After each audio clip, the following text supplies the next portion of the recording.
અંકલેશ્વર સહિત જિલ્લામાં ગૃહિણીનું શાક બે સ્વાદ બની રહ્યું છે। દરેક શાકમાં મહત્વપૂર્ણ લીંબુ, મરચા, આદુ સહિતના ભાવમાં ધરખમ વધારો થયો છે। લીંબુ 200 રૂપિયા, મરચા 100 રૂપિયા, આદુ 120 રૂપિયા પ્રતિ કિલોગ્રામ હોલસેલ માર્કેટના ભાવમાં પહોંચ્યો છે।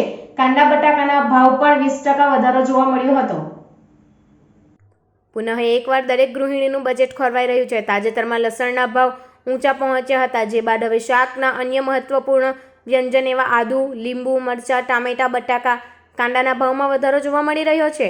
ચાલુ વર્ષે કમોસમી વરસાદે ખેડૂતોના ઊભા પાકનો દાટ વાળ્યો હતો, તો એમપીમાં પણ એની અસર જોવા મળી હતી, જેને લઈ ઊભો પાક નાશ પામ્યો હતો અને બચ્યો ખુચ્યો પાકના ઉત્પાદન ઘટાડ્યું હતું, જે બાદ ખેડૂતો પુનઃ પાક લેવાની ફરજ પડી છે, જેને લઈ બજારમાં આવક ઓછી હોવાથી ભાવ અસામાન્ય પહોંચી ગયા છે। જ્યાં લીંબુ 200 રૂપિયા, મરચા 100 રૂપિયા, આદુ 120 રૂપિયા પ્રતિ કિલોગ્રામ હોલસેલ માર્કેટમાં ભાવ પહોંચ્યો છે, જ્યારે છૂટક બજારમાં લીંબુ 220, મરચા 120, આદુ 140 રૂપિયા કિલો ભાવ થઈ ગયો છે।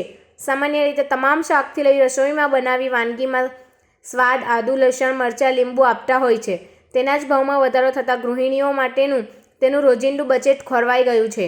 અંકલેશ્વર સૌરાષ્ટ્ર, ઉત્તર ગુજરાત અને મધ્યપ્રદેશના બજારમાંથી આયાત કરવામાં આવતી હોય, જે વચ્ચે ઓછી આવકને લઈ ભાવ વધારો થયો છે, તો સ્થાનિક જિલ્લામાં પણ લીંબુ, મરચા, આદુ સહિત રોજિંદા પાકમાં આવક ઘટી જતા ભાવ વધી રહ્યા છે।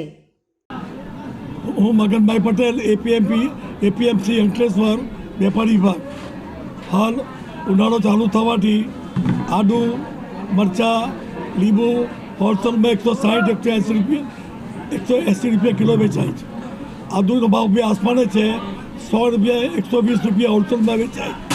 મરચાનો ભાવ બી 100 રૂપિયા, 90 રૂપિયા કિલો વેચાય। અને આ બધો માલ બહારથી આવતો હોવાથી ગુજરાતનો કોઈ માલ નથી, જેથી આનો ભાવ વધારો છે ને પબ્લિકની ભૂખ છે પણ કરીએ છું। ગ્રાહકી ઓછી થઈ ગઈ, માલ મોંઘો થઈ ગયો છે અને આવક ઓછી થાય તો સ્વાભાવિક છે કે ભાવ વધવાનો છે। લીંબુનો શું ભાવ છે? લીંબુ 160 રૂપિયા કિલો ને આદુ?